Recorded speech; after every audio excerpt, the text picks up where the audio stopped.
What's going on, guys? It's time for my first roster review of NHL 24. This is EA's first roster update that's essentially like a rookie update. To download this, guys, as always, you want to go over to More, click Rosters, click Active Rosters. You're then going to download the most recent one. In this case, it's Online Roster 2 from October 16th, 2023. Like I was saying before, guys, this first update is essentially a rookie update, as only rookies have actually had the ratings changed. Everything else is just like transactional moves. Starting off here with the Anaheim Ducks, I should also point out all the new contracts have been added. So Zegras there, almost 6 million. Drysdale, 2.3. I could probably test it too to see if they fixed how slow it is, but Ben-Olivier Gruel here now is 78. Mintikov there's a 78 now, medium elite.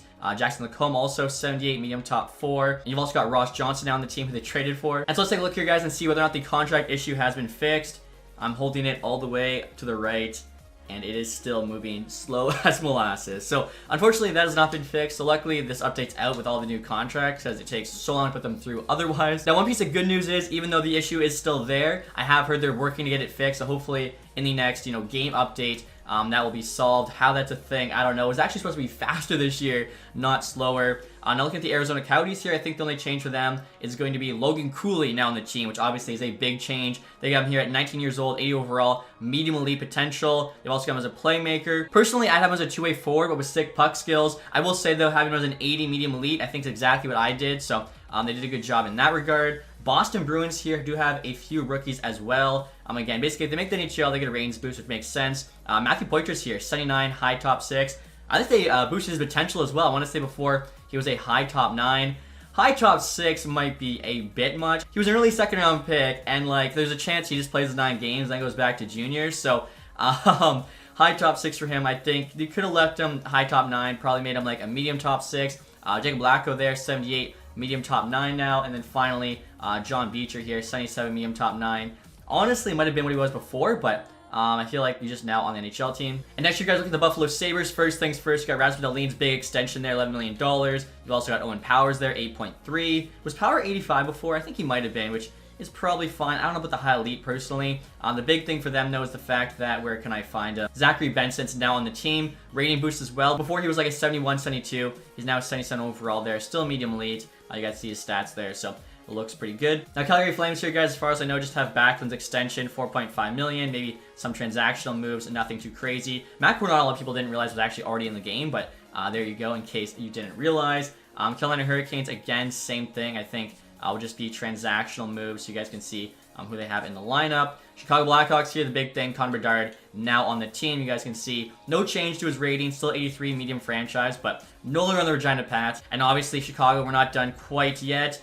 Behind him, a couple other rookies, Kevin Korchinski there, 78 overall already, medium elite. So when I started my Blackhawks franchise, it was already 78. He definitely would have grown a lot more. And I think there's one other player too. Yeah, Wyatt Kaiser, 75, medium top 6. Also, you guys, speaking of my Chicago Blackhawks franchise, if you guys did not see my post on YouTube, my post on Twitter, I lost all of my franchise mode save files randomly. I logged in one day, didn't have one single file I was able to load. I don't know how that happened. So basically, I put it to a poll. Should I try and redo all the trades and signings, get back to season 5, or just start a new series? Pretty much unanimously, everyone said start a new series. So I actually have a new poll now asking you guys which team I should be next. It's between the Minnesota Wild, San Jose Sharks, Washington Capitals, and the Winnipeg Jets. If you guys have not seen that, you can go and vote, whether it be on YouTube or Twitter. Both options available. But I gotta say, when I logged in that day and had no files to load, I was absolutely destroyed. So hopefully the next franchise is fun. Luckily, too, we at least won the Stanley Cup in Season 4, which turned out to be the final season, so kind of like a nice ending there. Look at the Avalanche next year, guys. They got the Devin Tays extension, 7.25 million. Aside from that, I think that's actually it for the Avs. So basically, again, just roster moves like Riley Tuff there on the NHL team. Blue Jackets here, so this is a big one. I know everyone wants to see him. Adam Fantilli now in the game. Jarek there, 81 medium elite. Again, I think that's a bit high for him. I'm higher rated than Fantilli. You guys can see he's an 80 medium elite power forward. I do agree with him being a power forward.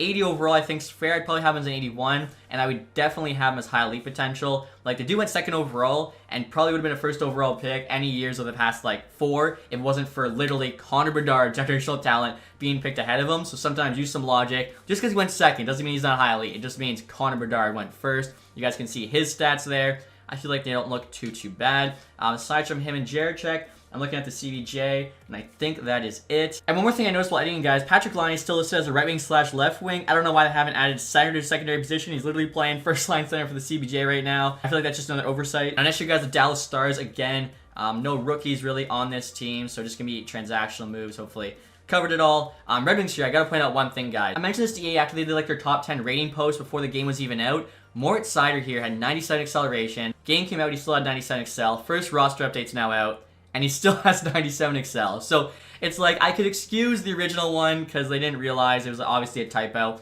But like at this point, I literally told them, how is it not fixed? It just small, attention to detail errors like that really bug me because it's just something small that should be fixed. Luckily, it's on Seider, who I like, but again, I don't really understand how that's happening. The Red Wings here too, I don't think any really big changes there. Edmonton Oilers are up next. I think they're another team here. They're just going to have transactional moves. Nothing crazy happening. Now, the Florida Panthers do have a couple new rookies.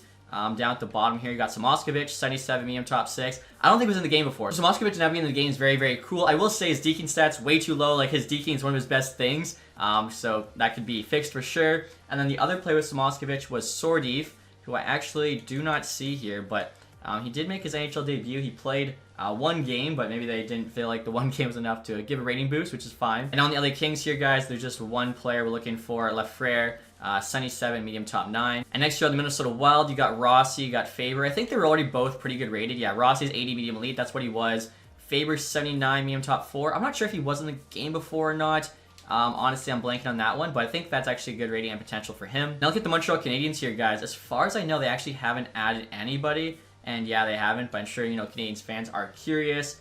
Nashville Predators here. Evangelista is like their only rookie. He was already in the game, already had pretty good rating potential. So yeah, no real change. And now looking at the Devils here, guys, I gotta mention another attribute here. Jack Hughes having 75 faceoffs still. He might be like the worst faceoff taker in the NHL. I love Jack Hughes as a player. He's so sick, but faceoff stat there, way too high. Hallis still has quick draws in 81, which is also interesting.